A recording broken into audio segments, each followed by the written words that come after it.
دا تکلیف څوک راولي؟ الله. او تکلیف لرکئی څوک؟ الله. خوشحالی راولي څوک؟ الله. کله تکلیف راولي نو چې بنده باندې کله خوشحالی راشي نو بیا خدای نه یاد. دا واده نه غټه خوشحالی د انسان د پاره بل نه، هم د جینه هم د هلک. نو چې دا خوشحالی پې راشي نو دغه نخرو ته تاسو نه ګوره. بوډی ښه دی بوډی او په خوله کې یو غاښ هم نه، او که د هغې ګډا ته دی له وکتل بوډی صاحب همرې د کړوسي واده دی، د نوسیب نه د کړوسي، او که د هغې ګډا ته دی وکتل نو ټوله ځمکه د هغې د دربارو نه ناستی، دومره ځمکه دربی او دونه رانجې چولی چې سره د ګولي خارو او غرض غرو دی جوړ کړي. ولې خدای خوشحاله کړم، زم خدای خوشحاله و. او لکان خو پرېږده چې هغه کمې نخرې او کم ګناهونه کوي، او قسم دی شرابونه څکي، شرابونه او اسرافونه څومره کوي، اسرافونه. کارونه مال یو سړي یو کار را لېږلی د واده ډېره زمانه و، شنو مې درته نالم تاسو به وپېژنئ. نو په هغه کارډ باندې د هلک او د جنۍ تصویرونه، نو یو خو دا فرضي په دې کارډونو تصویر جوړي د هلک او د جنۍ، او ډولۍ هم جوړه کړي او هغه چاوخان پې جوړ کړي، هغې باندې پوره سم تصویر و د هلک او د جنۍ. زه پې شکي شوم، دا وکتل خدای د هلک او جنۍ مې ده چې تر اخبار نه به یې راشلولي په تصویر به لګولي، یا چې تر ډمانو تصویر وي. بیا ما ته چا وي چې نه دا تصویر د هغه هلک دی چې د چا واده دی، او دا بل تصویر د هغه جنۍ دی چې د چا واده دی. شرم خو دې خلکو کې شته دی نه که چې د خپلې ښځې تصویر خلکو ته د مخکې نه لېږي چې دا زما کور ودانې دی او زما ډولی کې ورځي. نه یا خو لاړ ختمه شو. ما د یو سړي خبره کوله، وی دی ترکانو پېښور کې وي یو هلک او جنۍ دي، د هغوی دپاره سامان علم نه واده شوی دی، وی نه واده نه دی شوی، شویدن شوی ده، او دواړه مازدیګر را سره وځي نو بازار کې را سره ګرځم او سره ځمه، نو چې کوم شیخ خوښ یې غوالي او چې کوم یې نیخ خوښ وي داسې به راله جوړی. هلکه واده نه دی شوی او که نه وي بس هلک لاړ شي جنۍ د کور راوځي موټر کې ورسره کښېني او په دوکانونو ګرځي. واده نشته لا نکاح نشته او ځان له سامانونه الي. نو هغه خوشطبعه خبره ده، خو زه وبیا ویم وی یو زانګو یې خوښه شوه، وی راته وی چې داسې زانګو به راله جوړی. نو ما ورته وی چې په زانګو څه کوي، دا شرم نه دی. هغه چې واده وشي د هغې نه پس به چې د بچي پیدا کېږي، او یا به پیدا شي او یا به پیدا نه شي. نو اوس د ځان سره زانګوړي، د شرم خبره نه ده. نو هغه ما ته وخندل، مولوي صاحب ته په څه پوهېږې؟ مې ولې؟ وی دا هغه د ماشومانو زانګو نه ده، په دې کې په خپله زانګي. بچرجانه تاله په دقسې یو عالم خو مضبوطه بدل عالم درانه شرم حیا لاړه د مسلمان نه ختمه شو. قسم په خدای حیا لاړه. نرو چادرګو او نرو لوپټو او سورو سورو لوپټو دا زمون ښځې بېعزته کړې او رسوی کړې. او څپې حسن هغه دی چې خدای چاله ورکړي، او مین هغه ده چې د چا په زړه کې خدای د چا سره پیدا کړي. دا د شریعت خلاف. بارکیب خبره مې دې پورې کوله چې اطمینان او صبر دا ډېر ښه صفت دی جی. امام ابو یوسف رحمت الله علیه څومره لوی سړی و، ډېر لوی سړی و. یو ښځه راله، ښځه او د یو مسلې تپوس یې ته وکړو. هغه ته هغه وخت مسله معلومه نه و، الا ادري نه پوهېږم. دا څه خبره؟ انسان دی. بعضې وخت کې به یو سړي ته یو مسله معلومه وي او بعضې وخت به ته یېری. مونږ نه هم ډېر خلک بعضې وخت د مسلې تپوس وکړي او مونږ ته هغه وخت یاده ني. د حضرت امام مالک رحمت الله علیه نه د څلوېښتو مسلو تپوس وشو، د څلوېښتو.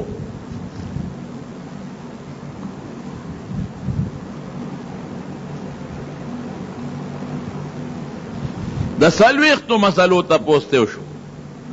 په څلوېښتو مسلو کې د دریو جواب ورکړه. او 30 مسلو کې وې نه پوهېږم.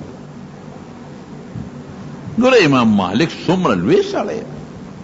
امام ابو حنیفه رحمت الله علیه نه تپوس د مسلې شوی دی او یې نه پوهېږم. او نبی علیہ السلام مبارک بخبل فرمائی حدیث کی راضی ان من العلم ان تقول لما لا تعلم لا اعلم. دا علم آدابو کی یو ادب دادی چی پا یوشی نپوئیگی نوے نپوئیگا. امام ابو یوسف رحمت اللہ علیہ خوڑی لوی ساڑیو نو خدای تا مسئلے تا پوسو کو امام ابو یوسف ورطوی لا ادری نپوئیگا نو خدای و تا غصہ شوا وی نیم بیت المال خو په تنخوا کې تا یوړو دغه قاضی القضات وکړ وی نیم بیت المال دې په تنخوا کې یوړو و نه پوهېږم چې نه پوهېږي دا دونه غټه تنخوا ولې ګون نیم بیت المال دې په تنخوا کې یوړو. اوس که بل جج ته داسې ووایه دا اوس کړه که جج ته دې ووایي ښه توهین عدالت ته وکړو او فټافټ به اړه وکړي چې 6 میاشتې مې قیر کړې دننه کې بیا څه کې وته اسوی ابو یوسف اوی دا تنخوا د خپل معلومات والم اوی بی بی وی که زما جهل دته معلوم شو چې څومره ناپویم او د خپل جهل تنخوا مې غشتل شروع کړل نو بیت المالونه به تش کم دله دومره د ناپویم. وګورئ مولانا شرف علي تانوي رحمت الله علیه یو دل تقریر کو مخالفین خدا هر چی کن د نیکانو خلکو مخالفین بیا ډېر اصل کې د نیکانو دشمن شیطانی. نو مولانا اشرف علي تانوي رحمت الله علیه یو سړی پاسې وی ته کافر او حرامزاده حرمونه یې ګوره او خبرې لګي په قلار کوه. چې داسې مجلس کې څوک چاته وای ما ته خدای مکه څوک وایي تاسو ټول زما مقتدیان یې نو ما به درته نه ویلې او تاسو به پرې ورپاسېدلې ښه ودرېږه ته زمونږ استاد ته کافر وې او ته دا وې ته دا وې خلک ورته رابرن شو زر اپوی شو. مولانا اشرف علي صاحب پوه شو دا خو بس خنې ونې کي یا پکار دی چې ویلې وې چې راو نشي ما ته کافر پسه و بس ولې کافر یې ولې رمونې. لیکن مولانا اشرف علي صاحب خلکو ته کېنه وی دې مرګي ډېر ښه تپوسو کو جواب ورکوم وی دې ما ته وایي چې ته کافر یې وی ښه دا کلمه یم چې اشهد ان لا اله الا الله واشهد ان محمد رسول الله خدای یو منم پیغمبران ټول منم حضور پاک اخیری پیغمبر منم د آخرت ورځ منم رسولان کتابونه منم رښتیا ووایه د اوس مسلمان یم که کافر یم زه مسلمان یم بچې که په ما کې د کفر بل سلی دي نو ما ته ووایه چې د هغې نه اوس توبه وباسم ښه او ما کې سلی دي ځکه ما ته کافر وی زر راته وښه چې توبه ته وباسم او دې ما ته رمونې وایي رمونې هغې ته وایي چې د پلار خپل مور او پلار نه نی پیدا نو بیجان وی زما د مور او د پلار نکاح شوې ده او د نکاح ګوانې موجود دي پلانکی او پلانکی دي ورشه تپوس ته وکړه چې دا رمونې مو که د سوچه مور او پلار نه پیدا او درېیمه خبره ته وکړه چې خبره لږه په قلار کوه نو دې باندې مې میره وه د دین او د حق خبره به کوم که پې خفه کېږي او که پې خوشحاله دا ترخې او نرمې به درته ویمه دا ستغې او نرمې به درته ویمه ډاکټر کله ستړي له مالش کوي لکه دا د ګولۍ والا او دا دارو او په دې چاته چې مالش ته لګوي نو مالش خوند کوي که او کله ورته اپریشن بدله کوم په هغه دواړو کې د مریض خیري په دواړو کې خیري. نو دا قرنګي ملا صاحب چې تا ته سخت خبرې کوي بیا پکې ستا خیر دی که نرمې کوي بیا پکې ستا خیر. رئیس محمود غزنوي رحمت الله علیه او غلام و ایاز یې نوم مشهوره خبره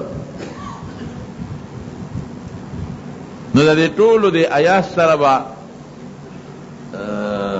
دغه وه ښه په ښه نظر یې ورته نه کتل د نور نوکران دا قانون دی چې د یو خان یو نوکر سره مینه زیاته وي د نوره بدي شي او د خاوند هم چې یو ښځه ډېره خوښ وي د نورو بیا هغه بدي شي چې دی ولې خوښه ده او د پلارم چې کوم زوی خوښي نو د نورو زامنو هغه زوی بدي شي. یوسف علیه السلام د یعقوب علیه السلام ډېر خوښ وکړ، د نورونو بدي شو چې دا یو ورور یې ولې زمونږ ډېر خوښ دی، نو د منځه یې لرکاو نو کویته یې غورځاو. نو محمود غزنوي خو به پیو نو هغه یو ځل یو میوه راوړه، ډېره زیاته ترخه وه، ترخه میوه وه. نو هغه ټنګری ټنګری کړه، نو یو لی ورکړه، بله بله بله ایاز یم پکې یو ټنګری ورکړه. نو چې هغه نورو لی ټنګری سیم ورکړي چې هغوی خولې ته کړه هغه ترخه وه، نو ځل یې تخ تخ شروع وکړل. اوهو ترخه ده جي، دا څنګه میوه ده، دا خو ډېره سخه ده او ترخه ده، اوهو دا خو زهر دی. تخ تخ بلم بلم بلم بل بل او ایاز لګیا دی پیشخوان وایي غږ نه کوي، ښه مزېدار یې خوري. محمود غزنوي دی ایاز وی دا میوه خو وګوره که ترخه ده، وی صاحب ترخه. وی دې نورو خو تخ تور شروع کړه، ښکته یې غورځوله او ته همغسې خوري، دا ولې؟ وی بادشاه سلامت ټول عمر دې را باندې خواږو خوړل، ټول عمر دې څو خوړل؟ نو که نن یو ورځ ترخه میلاو شو نو څه چلو شو؟ نن به ترخه وخورو که څه چلو شو؟ نو الله وی اوس الله څه فرمایي، حدیث قدسی دی، الله فرمایي من لم یستسلم بقضائی، وی چې چا زما قضا او تقدیر ونه منه تکلیف راولم او دی وی خدا اولی ولم یصبر او دې سړي صبر ونه که علی بلائی، زما په مصیبت زما قضا ته تقدیر ته غاړه کېنښوده، کله به د تکلیف راولم کله به خوشحالي راولم، کله به مال کم کم کله به زیاد کم، کله به بیماری راولم کله به روغ صحت راولم، کله به غم کله خوشحالي. ولم یصبر علی بلائی، او دې سړي زما په دې مصیبت صبر ونه که. اوهو نو الله څه وایي؟ فلیطلب ربا سوائی، وی زما نه بغیر د بل رب چاته ځان له بیا وګوري، ما نه علاوه بل رب ځان له پیدا کړي، زه خو رب یم، نو کله به خوږې در کوم کله به ترخه در کوم. پلار داسې نه بچي ته چې ادب او اخلاق ښیي نو څه چل ورسره کوي، کله پې خواږه خوري، خو چې کله بچي معمولي سپېړه هم وله ورکوي، کله پې ډوډۍ هم بنده کړي، کله ورسره خبرې هم بندې کړي، زورنه وله ورکوي، اخلاق ورته ښیي. نو بچي به څه وایي چې پلار ورته زورنه وکړي، پلار ورته لږه ستغه ووایي او پلار ورته لږه قار وکړي، غصه ورته وکړي، نو دی به رابرندېږي څه؟ نه نه نه رابرندېږي به نه، که رابرند شو دا به زوی نی بیا، دا به رمونی، رابرندېږي به نه. دی به وایي ښه بابا ډوډۍ دې راکړه، جامه دې راکړه، مینه را سره کې، ماله منډې ترړې وې، ماله هر څه کې، نو چې دا دونه خواږه دې راکړل کله پکې تراخه هم خورو که نه. ډاکټر طاقتدار هم ورکوي او ډاکټر والا د مالش هم ورکوي، هر څه ورکوي، او ورته وایي دا ګوته به درنه پرې کومه، دې کې دې خیر دی، نو دې ته به هم غاړه ږدي، د شوګر دارو هم خوري چې زیاته شي ګوته پرې کوي، نو دې کې به دې هم خیر دی، نو ته به په هغې کې د صبر او استقامت نه کار دی، غوبل به نه کوي. نو زما وروڼو زما د خبرې مقصد دا شو چې نبی کریم صلی الله علیه وسلم څنګه چې موږ ته شریعت ښیي، خدای را باندې پیژندلی دی، په مونږ یې خیرت پیژندلی دی، په مونږ یې جنت او دوزخ پیژندلی دی. دقسې د دواړو جهانو مبارک سردار مونږ ته د دنیا د ښکلي ژوند چلم ښیي. او ښکلي ژوند څه شو؟ هغې اشج عبدالقیس ته وایي چې تا کې دوه صفتونه دي یحبهم الله، چې دا دواړه د خدای خوښ دي، الحلم والانات، د تکلیف او د مصیبت په وخت کې صبر کول، او انات جذبات نکول، اطمینان سره او په قلاره یو کار کول، ښه سوچ او سمج سره کار کول، بې سوچ او بې سمجه په کار نه کوي. پای سړی بې سوچ او بې سمجه کار وکړي بلا پیسې تاوان شي. دا معاشره کې چې څومره جنجالونه جوړ دي او دشمنۍ جوړې دي او د ښځې د خاوند په منځ کې څومره روانې جوړې دي او د ګاونډي سره کومې دشمنۍ جوړې دي، قسم دی چې بنیاد یې الټه جذبات دي، جذبات په نه کښې ښه په اطمینان او خو په قلار بکار کې. او الحلم صبر بکې، صبر دا اللام صفت تے او صبر دا رسول اللہ صلی اللہ علیہ وسلم ہم صفت تے. ہر کار کی یو بڑا بابا راغلیو یہودیو، یو یہودیو رشتہ بڑانو یہودیو او دا پیغمبر علیہ السلام میلمه شو. نبی علیہ السلام پہ خمزیدار ډوډۍ وخوړه، موړې که چې ډوډۍ پې وخوړه موړې که او بیا شپې ته میثار که. نبی علیہ السلام ته لاړ او دې نیک بخت دا چلو که چې د پیغمبر علیہ السلام په هغه مبارکه بستره د پاسه غټه او دسمات یې وکړو.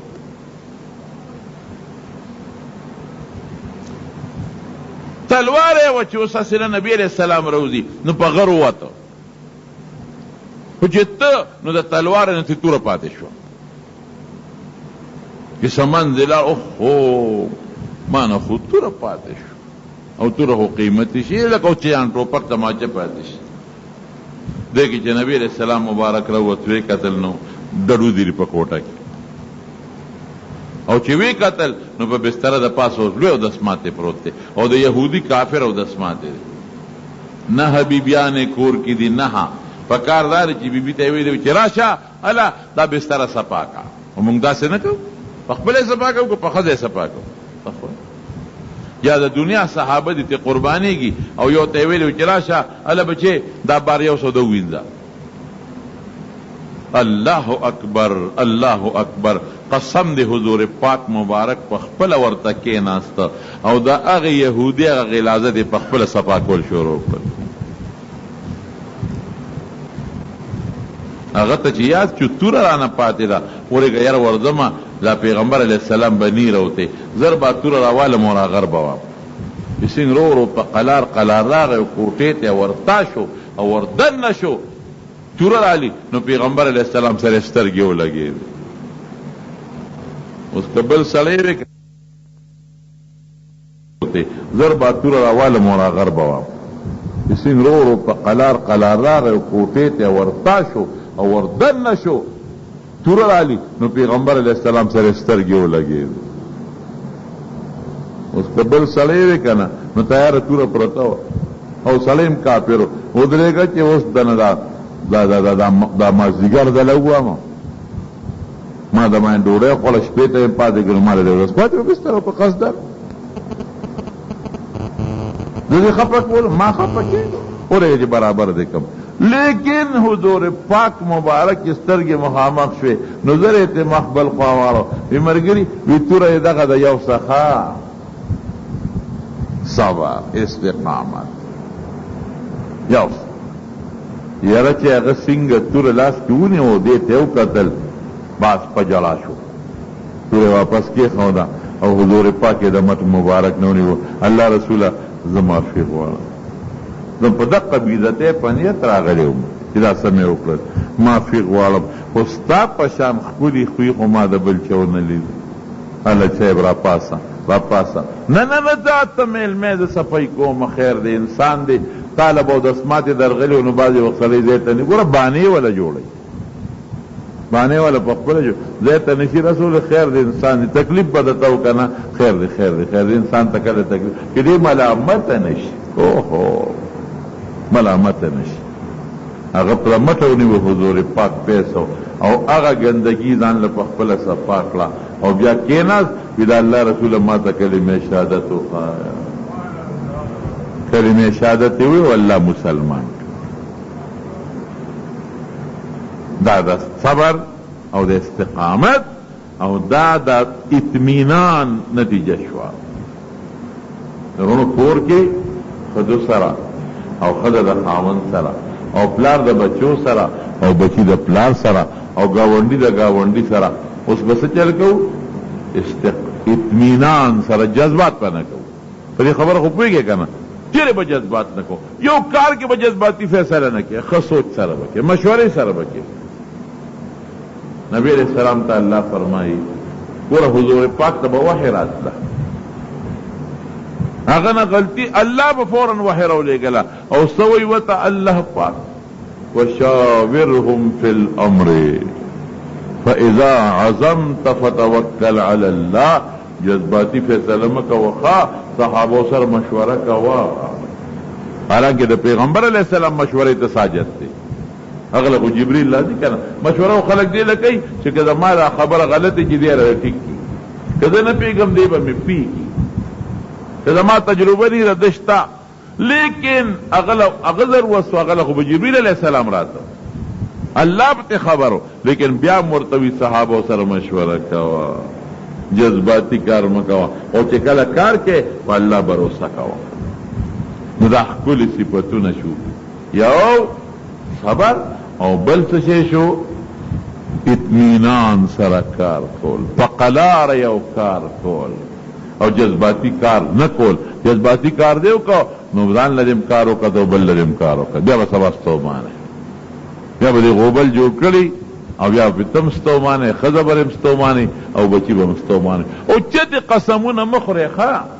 بای سړی بې ځایه قسمونه دی، ما دې قسم والې په خدای والې په خدای دا به نه وایي. د الله نوم لا تجعلوا الله عرضة لایمانکم. انت بې ځایه د خدای نوم د قسم دپاره مه استعمالوه، د خدای د نوم نه دال مه جوړوه. بې ځایه قسمونه به نه خوري، ضرورت راغی خلک قسم خوري، بس هر وخت د خدای نوم و د خدای نوم، د خدای نوم خو تا دونه سپک که چې د حد نه دی. او یو طلاق د الفاظو نه ځان ساتئ، ها دې نه ډېر زیات ځان ساتئ. او بې ځایه قسمونه به نه خورئ په لږه خبره. خیر دی لږ صبر کوه، الله به اجر درکړي. لږ اطمینان سره کار کوه نو الله به دې مدد وکړي. رب العالمین دې موږ له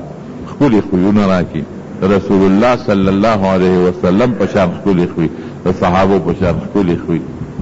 او خدای پاک دې موږ کې د پیغمبر علیه السلام خویونه پیدا کړي. اوس اسلام ستوي، اسلام یو خدا عقیدی نوم دی چې زموږ عقیده به د الله او د رسول د منشا مطابق وي. اول نمبر شیخ عقیده ده. دویم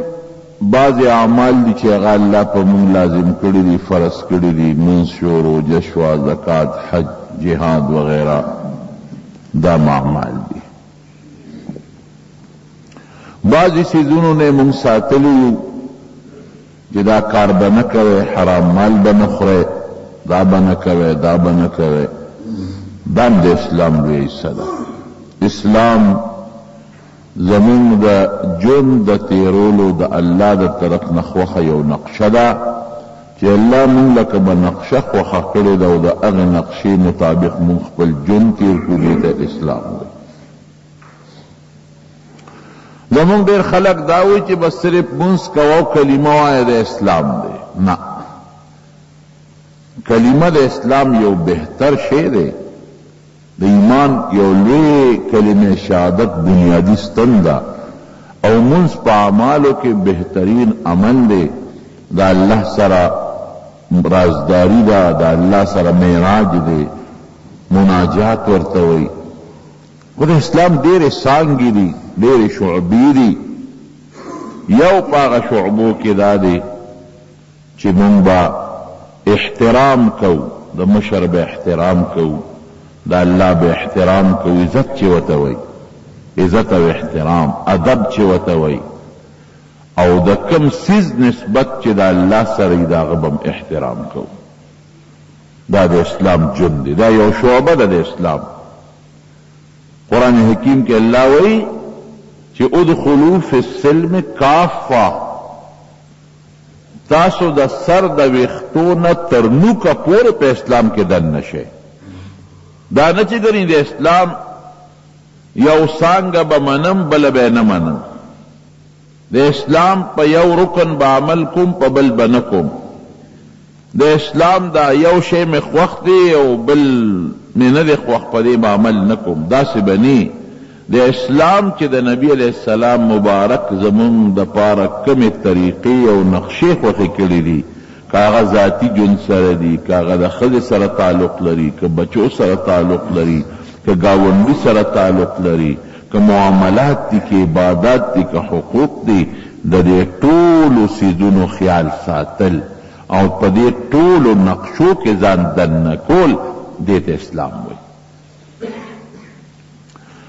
احترام، ادب، تعظیم، قدر، عزت تبل دا د اسلام یو شعبه ده. اول نمبر به مونږ د الله کوو. نبی کریم صلی الله علیه وسلم په خپله دا احترام ساتلی دی، د عزت یې ساتلی دی. مونږ چې دا مونځ کوو او په مانځه کې د غوږونو له لاس یوسو او په نامه لاس کیږدو، دا د الله احترام دی او د الله عزت دی. الله مونږ نی نو مونږ ته نه ښکاري، خو زه به دا فرضوم لکه چې ما ته ښکاري. زړه کې به دا تصور قائمم ان تعبد الله کأنک تراه، دا سوچ به زړه کې قائموم چې ما ته الله ښکاري. یو مشر ته چې زه ودرېږم نو زه په سینه لاس کېدم او ډېر په عزت په شکل ولاړ یم، ځمکې ته ګورم، یو خوا بل خوا چې ګورم دا بې ادبي، دا مشر پې غفه کېږي. داسې به نه کوم. او که وی چې یاره زه دا تصور نشم قایمولی چې زه الله ووینم، فإن لم تكن تراه فإنه یراک، بیا دا سوچ جوړ کړه چې ما خو ویني که نه، ما خو الله ویني که نه. نو چې ما ویني الله، نو ته به داسې طریقې سره د عبادت کې چې هغې کې ډېر عزت او احترام. یو پلار ته او مشر یو افسر ته ولاړې، څونه د احترام او د ادب لاندې ولاړې، دقسې د احترام او د ادب لاندې به ولاړې. یو خوا سوچ او بل خوا سوچ او فکر به بالکل نه کې، او بیا به ورته ټیټ شي، دا سر ټیټول دا بیا احترام شو د الله. او بیا سجده کول چې دا تندې خو بهترین اندام دی، دا ورته د خپو په ځای کې او په خاورو کې کېدی، دا د الله بل احترام او بل عزت دی. او چې ورته ودرېدی نو دې وخت کې به د دنیا خبرې بند دي، دې وخت کې به لاسونه او خپې غړقول بند دي، دې وخت کې به شونډې په خوراک او په نینو او په چکو خوځول بند دي، او دې وخت کې به د بل چا سره سلام کلام هم بند دي. ولې؟ دا د خدای احترام دی. که تا پکې د مخلوق سره خبرې منظم کې او بل سره هم خبرې کې، منظم کې او ځانونه هم ګرې او یو خوا بل خوا هم پکې ګورې، او څوک سلام اچي او ته وعلیکم السلام، الله به تا خو زما عزت ونه کوي که نه. یو مشر ته ولاړې نو ټوله توجه به د هغه خپل مشر ته وي. که اخوا دې خوا ګورې او څوک سلام او ته کله داسې ګورې او کله داسې ګورې، نو هغه به غوسه وردي چې وروره ما مخکې ولاړې، لږ د ادب لاندې ودرېږي. مونځ ټول ادب او احترام دی. نبی کریم صلی الله علیه وسلم په خپله د الله ادب کړی دی، احترام یې کړی دی، والله د دې خبرې وړ دی چې مونږ احترام او ادب وکړو. احترام ادب د هغه چا کېږي چې څوک لوی شخصیتي او لوی ذاتی د الله نه لوی ذات بل نشته. دا احترام الله کړی دی، او دې مونږ ته هم تعلیم را کړی، صحابو ته هم تعلیم ورکړی دی چې تاسو به د الله احترام او د الله عزت کوئ، او کوم شی چې بیا الله ته منسوب دی او نسبت یې کېږي د هغې به احترام کوو. لکه بیت الله شریف شو، اوس دا یو تعظیمي نسبت دی. بیت الله د الله کور، تعظیمي نسبت. الله پکې اوسېږي نه، او نه الله یو کور اوسېدو ته محتاج دی. ادب او احترام به کوو. د حضور پاک په زمانه کې د بیت الله د پاسه به د ریخمو غلاف پروت و. د عزت دی، ګنې ګټو ته د ریخمو د غلاف څه ضرورت دی چې ورته اچولی کېږي؟ دا د هغې احترام او عزت د بیت الله. او حضور پاک په خپله ښکل کړی دی، او صحابه کرام ورپورې مخونه مږلي دي، او بیا ملتزم ته به حضور پاک په خپله ورغی، او صحابو ته یې ویلي دي چې دلته دعا قبلیږي، او کله یو مخمږ او کله بل مخمږه، او بیا د بیت الله تعظیم کا او احترام تاوې ګټې. دا ټول د دغه ګټو او د دغه کوټې عزت ولې کوي؟ نسبت الله سره دی. دا په حقیقت کې د الله عزت او د الله احترام. حجر اسود یو کاڼی دی، کاڼی، لیکن حضور پاک په خپله ورغلی دی او ښکل کړی دی،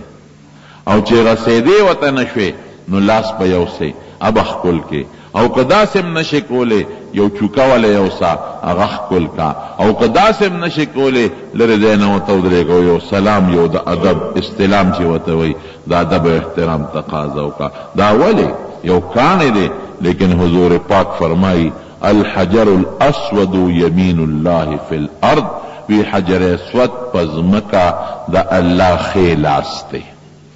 نو دا اللہ لاسونه نشتا او نه په حقیقت کې دا د الله خلاص دی یو نسبت الله سره پیدا شو د پیغمبر علیه السلام په مبارک جبا نو دغه نسبت دون احترام او عزت ته چې د دواړو جهانو سردار شونډې مبارکې څونه قیمتي دي د دواړو د جهانو سردار جبه مبارکه څونه قیمتي ده د هغې مبارک لاس څونه قیمتي دي لیکن هغه نسبت د کاڼي چې الله سره د حضور پاک هغه قیمتي شونډې او قیمتي جبه په دغه کاڼي لګوي ولې نسبت الله سره شو الله سره چې د نسبت قرآن شریف د الله کتاب دی کتاب الله ګوره الله سره نسبت دی د دې څونه قدر دی قرآن شریف کې الله وی لا یمسه الا المطهرون په پلیته بلاس نه ورونه حالانکه دا خو کاغذ دی او کاغذ کې بیا حرفونه دي او کارخانه کې لیکل شوی دی یا په ګوتو لیکل شوی دی دغه کاغذ چې د اوربشو د جوارو د بوسو نه جوړیږي او کارخانه ته لاړ او دغه کارخانه باندې پرنٹ اوت او چاپ اوت او د الله قرآن په چاپ شو نو دې سره د څه نسبت دی الله خو دې له نه ګوتې وروړلې دي او نه الله تعالی دې کاغذ سره جنګېدلی دی او نه ورسره رسول الله مبارک جنګېدلی دی او نه دا حجر اسود سره جنګېدلی دی خو یو نقشه په دې کاغذ چاپ شوې ده هغه نقشه د الله د خبرو ده دا نقشه د الله د خبرو نقشه ده دا الله د کلام نقشه ده نو دون الله په خپل عزت ورکوي چې وی لا یمسه الا المطهرون به د سبا ګوتې نه ورونه که چا به د سګوتې قرآن شریف خو څه کې چې د هغې نه کوم رومال تاو دی رومال خو زیاتي شي د هغې او خو د قرآن نیسۍ ګورې د قرآن یو هغه رومالي چې بهر نه دی یو هغه چې دا بعضې رومال د قرآن شریف د کانټۍ سره وګنډي هغه کانټۍ به والم هغه کانټۍ چې د قرآن شریف په محفوظ دی او ګنډېدلی دی او د قرآن جز دی هغې له هم ګوتې وروړل جرم دی هغې له به هم نه وروړی او چې په لویه بیودسۍ کې مبتلا شي نو د قرآن شریف تلاوت هم بند او حرام نه به کې بلکل قرآن به نه لولې چې سړی په لویه بیودسۍ کې مبتلی اوس دا قرآن لوستل خو ستا خپله خوله ده نو اړقی راړقی دې سره څه دي دا د قرآن حروف خو تا جوړ کړل الف تا جوړ کړ یو مخرج کې بې دې په بل مخرج کې جوړه کړه جیم دې په بل مخرج کې جوړ کړه قاف دې په بل مخرج کې جوړ کړه دا خو ستا شونډې دي او ستا غاښونه دي او ستا ژبه د ستا خپله کارخانه ده دې کې خو الله ګوتې تاله نه دي والی او نه پکې پیغمبر نه له ګوتې والی دي او نه پکې د قرآن شریف کاغذ دننه پروت دی لیکن په دې ژبه او په دې شونډو چې کم حرفونه روزي له دې کارخانې نه دا هغه حرفونه دي چې دا د الله د کلام نقشه ده نو دا خپله ژبه چې ستا اختیار کې ده او خپل غاښونه چې ستا اختیار کې دي چې ته په لویه بیودسۍ کې نو د قرآن حرف به پې د ژبې نه راوباسې د قرآن د نقشه به پې نه جوړې د قرآن نقش به په دې ژبه نه جوړی چې په لویه بیودسۍ کې پروت دی دا ولې دا د قرآن شریف احترام دی دی تعظیم دی او دی لویي درونه دا احترام به کو دا د حضور پاک احترام دی دا د هغه د کلي احترام دی یو نسبت جوړوه رسول الله دا الله پیغمبر الله سره نسبت ته احترام بکو کتاب الله الله سره نسبت ته احترام بکو رجال الله هغه خلق چې تا الله ته رسی او ستا او د الله په منځ کې واسطې او نسبتونه دي د هغې احترام بکو بیت الله د الله کور جومات وغیره چې جنابت په لویه بیودسۍ کې مبتلی نو دې جومات ته به نه داخلېږي جرم دی ګناه ده حالانکه دغه جومات ته خو همدا خوره ده ګټه ده که نه دغه ځمکه ده څه چل لمونځ مه کوه ځه تلاوت پکې مه کوه نو دا داخلېدل ورته ولې منه دي په لویه بیودسۍ کې دا د دې نسبت چا سره پیدا شو الله سره چې الله سره نسبت پیدا شو احترام بکې عزت بکې یو دلیل نه دی په سوونو زرګونو دلایل دي صحابه کرامو به د نبی کریم صلی الله علیه وسلم سره چې کله په لویه بیودسۍ کې مبتلو نو لاس په مور سره نه ملاوه دون احترام به کو حضرت ابو هریره رضی الله عنه په لاره را روان دی حضور پاک مبارک سره مخامخ شو نو دې ته پټېده په یو لار باندې نبی علیہ السلام کلک ونیوه خو ابو هریره په لویه بیودسۍ کې و غږ یې ونه که ځان سره یې بوته کېناستل. ابو هريره رضی الله عنه وایي چې د نبی علیہ السلام پام بل طرف ته شو نو غلې غوندې پاسېدم او مې لامبله او بیا رالم کېناستم چې نبی علیہ السلام ما ته وکتل این کنت ابا هريره ابو هريره چېرته تللی ته خو ما ځان سره راوستې دلته مې کېنولې دا چېرته غیب شو ولاړې او ورته څه وایي وی دا الله رسول انی کنت جنوبا زه په لویه بیاودسۍ کې مبتلا وم فکرهت ان اجالسکا دا مې خو نه ګڼل چې په دې لویه بیاودسۍ کې د مبتلا یم او ستا په مجلس کې دې کېدم ځکه لاړم ام لمبل نو منه نه دي چې په لویه بیاودسۍ کې څوک مبتلا او د پلار سره کینی یا مور سره کینی یا استاد سره کینی لیکن حضور پاک په دې خبره خاموش پاتې شو. دې ته زمونږ طالبان تقریر د نبی علیہ السلام وایي یعنی حضور پاک دا ورته ونه وی چې نه خیر دی نه به دې لمبل چپ پاتې شو. دینه علما دا مسله معلوموي چې د حضور پاک د مجلس ادب بام کې حضور پاک چې کم مجلس کې کینی نو ته جنابت سره په جنابت کې په دغه مجلس کې نه کینا لاس به نه ورکو لاس د نبی علیہ السلام لا ولی ځکه په بیادسۍ کې مبتلا دا د حضور پاک عزت دی او د حضور پاک احترام دی او قرآن شریف کې الله په خپله ذکر کوي یو نه بل یو نه ډېر بعضې صحابه به راغلل هغوی به دیوال غاړې هغوی خو نه وپوهې که نه نوي نوي مسلمانانو پته ورته نه لګېده هغوی به وي دا عام انسان دی نو دیوال غاړې ته به اواز وکړه یا محمد اخرج الینا اے محمد بار روزه هغه خو نوي مسلمانانو نن اسلام راوړو هغوی ته خو پته نه فورا الله آیتونه رالیږي چا به په مجلس کې شور کاو اوچت اواز سره به خبرې کولې فورا الله احترام دپاره آیتونه رالیږي یا ایها الذین آمنو اے د ایمان خاوندانو دا ډېر د مینې لفظ دی ښه اے د ایمان خاوندانو لا ترفعوا اصواتکم فوق صوت النبی د پیغمبر د آواز نه به آواز نه اوچته ولا تجهروا له بالقول کجهر بعضکم لبعض یو سره چې څنګه په زوره چغې خوښې او خبرې کوې اے فلان کیا اے فلان کیا اے د فلان کی زویا دا چغې به نبی علیہ السلام ته نه وهئ ان تحبط اعمالکم وانتم لا تشعرون که د پیغمبر د آواز نه مواز پورته کو یا په خپل مجلس کې یو بل ته په نومونو کم آوازونه کوئ په دې نوم د نبی علیہ السلام ته آواز وکړه لکه یار دوسته چې څنګه ان تحبط اعمالکم وانتم لا تشعرون وی په ځان به خبرم نه او دا ټول منځونه او دسونه او حجونه به د ډب ته پریوتي او برباد شوي وي څومره سخت الله یو اډر نازل کړ یو سخت حکم نازل کا عمل دې ټول بربادوم ټول نیکی له په بولو کوم کله پیغمبر بیا ادبی دی وکړه هغه سره د داسې خبرې وکړه لکه عام مجلس کې چې تاسو یو بل سره خبرې کې او کاغه مجلس کې د اواز پورته کا ان الذين بیا نبی علیہ السلام ته وی خیر دې خپکیږه ما ان الذين ينادونك من وراء الحجرات اکثرهم لا یاقلون وی دا چې کوم د دیوال پورې غلطات چغې وي اے فلان کی یا روزه نو خیر دې دا نه پوهې دي لا پورا د دین پوهه لا نه ده حاصله ده یو ورځې دوه ورځې مسلمانان دي ادب لا پورا دوی تاسو لا خدا لا صحابه ته مونږ بیا ادب نه شو ویل لوی خلق ته خدا یوې دوه ورځې مسلمانان دي لا دین پورا نه دي زده کړي رو بس زده کوي نو ته دې خپکیږه ما ان الذين يغضون اصواتهم عند رسول الله اولئك الذين امتحن الله قلوبهم للتقوى لهم مغفرة واجر عظیم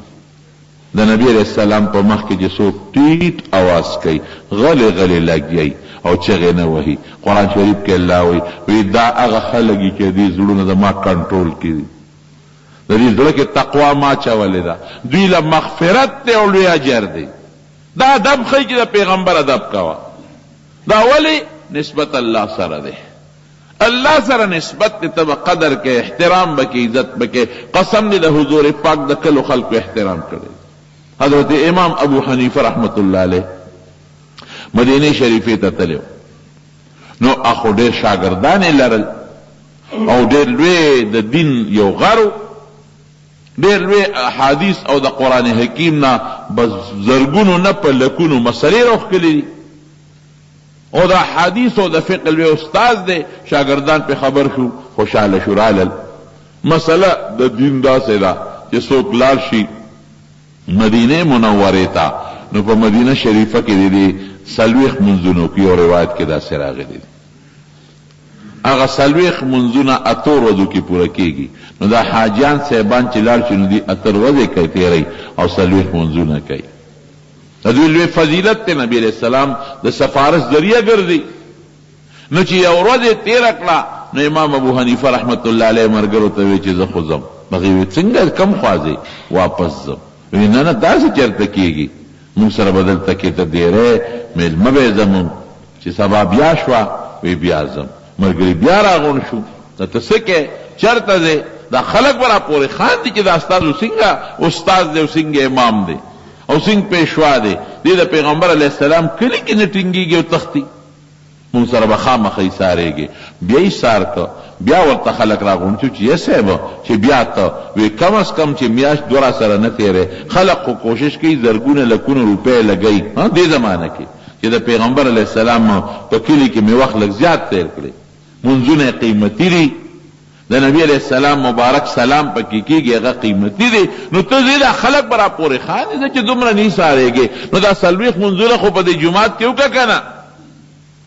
چې مجبور یې کړه او تا څه عذر دی زما عذر دی وی نه دې پرېږدو څه عذر دی مونږ ته عذر ووایه دا مونږ پورې به ستا شاګردان زمونږ شاګردان خاندي وی ښه نو زما عذر دا دی چې تر کله زه د مدینې منورې د ځمکې ته رادننه شویم نو ما اودس نه دی مات کړی ما بول نه دی کړی زه په دې خبر یریږم چې اسنا په داسې ځای کې زه متیاز وکړم چې په هغه ځای د رسول الله مبارک قدم پروت دی دا خو ټوله ځمکه د دې کې خو هغې ګرځېدلې دي نو اوس ما پرېږدی چې خامخا مې مجبوره وی نو نور نشم ټینګېدی ما پرېږدی چې داسې علاقې ته وځم چې په یقین سره ما ته معلوم وي چې هلته حضور پاک قدم نه دی رسېدلی چې زه خپل بول وکړم چې واپس بیا راشم اوس دا څه منع نه دي صحابه په مدینه منور کې اودس مات کړی دی هېڅ منع نه دي او خلقو پکې مات کړی دی ماشومانو پکې مات کړی دی څه بدیت قصدن به دا بېادبي نه کوي چې تا ته پته چې دلته د حضور پاک قدم مبارک دی او ته د هغې بې احترامي کې دا خو کفر دی دا خو کفر دی لیکن داسې ځای چې د نبی علیہ السلام کړی دی مدینه منوره انسان دی دا فطري تقاضا ده طبعي مجبوري ده د انسان څه به کوي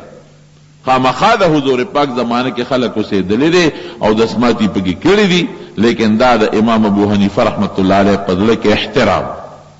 د نبی علیہ السلام مبارک عزت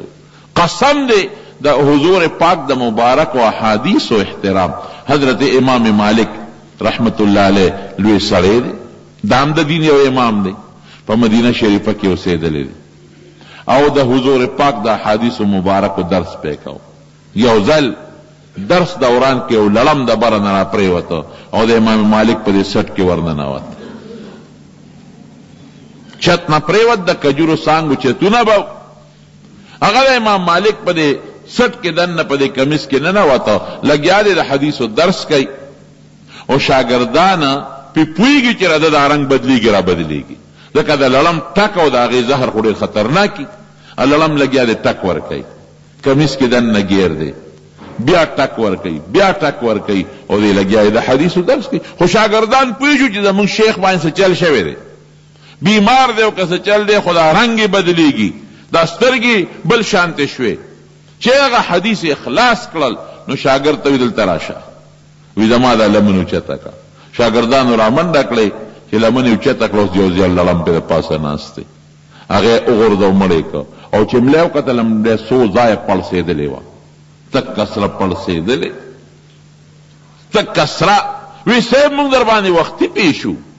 چې ستا رنګ مونږ اولید چې رنګ دې بدلېده را بدلېده نو د الله بنده دومره د ځان ملاو پړسولاو زهر وجود ته ننوتل نو تا وختي مونږ ته ولې نبي دا لړم به مړ کړی و که نه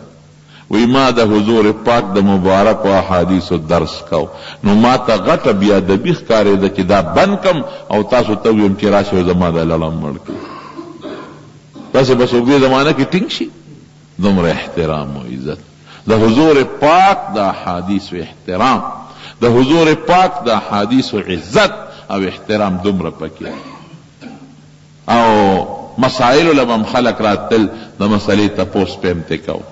او حدیث لبم خلق راتل داغي طلب بهم کو یو ویل ساتلې و په کړه وا چې څوک راشي د عامه مسئلې تپوس کوي نو ما ته وایي زه به زر روزم جواب ورکوم او که څوک د حضور پاک د احادیث ذکر راغلل نو یو طرف ته کېناوه چې یو جمع برابر شنو بیا ما ته وایي روزم به نو چې څوک براله لوین زبراله یې صاحب یو سړی د مسئلې تپوس کوي دې برابر جواب ورکړم ملما بلا بل براغه وین زبراله یې صاحب بل یو سړی راغلی د فقر یو مسئلې تپوس کوي دې برابر جواب ورکړ سړی بلا اوسم دې علماء له خلق د مسئلو تپوس درازي او چې د حدیث طلب لبا څوک راغی چې د حضور پاک حدیث طالب مزدق لكم وی دغلت کېنه یو بمراتبل بمراتلو یو جمع برابر شو نو دی برات امام مالک سید په بدی وینځي وی سید یو څو طالبان راغلي دي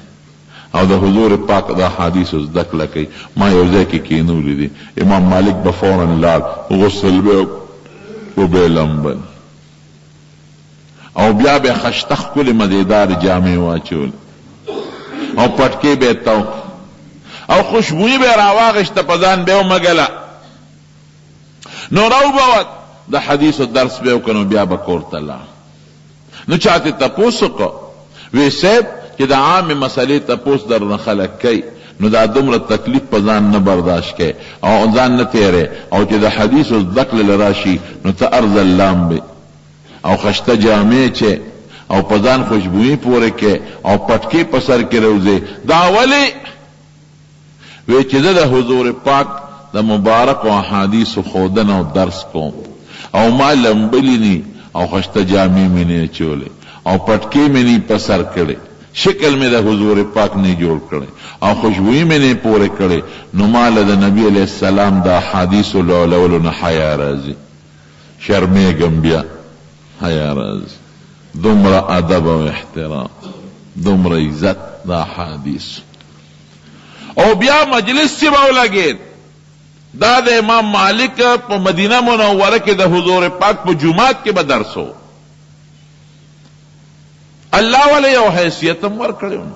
هغه ځای کې به درس کو چې په کوم ځای کې به عبدالله ابن مسعود ګدی پرته وه د حضور پاک خاص شاګرد نږدې د باغ ځای ګدی پرته وه او د دنیا خلق براتلل اسیم مدینه منوره ته به خلق راتلل او د درس کې به شاملېدل او ردنه به حدیث لیکل لیکن د درس سو پابندې به د امام مالک سره د درس به دا پابندي وي چې ټول به په ادب ناستی سر به پورته کوي نه داسې به ناستو کأن علی رؤوسهم الطیور لکه د چا په سر چې مارغه ناستی چې مارغه په سر ناستی او لږم سر لقې د مارغه الوزي دقسی بناست ادب و احترام سره او که څوک د دنیا بادشاہ به ولې رانغی داغه د درس به دا یو ترتیبو چې درس به نه بندو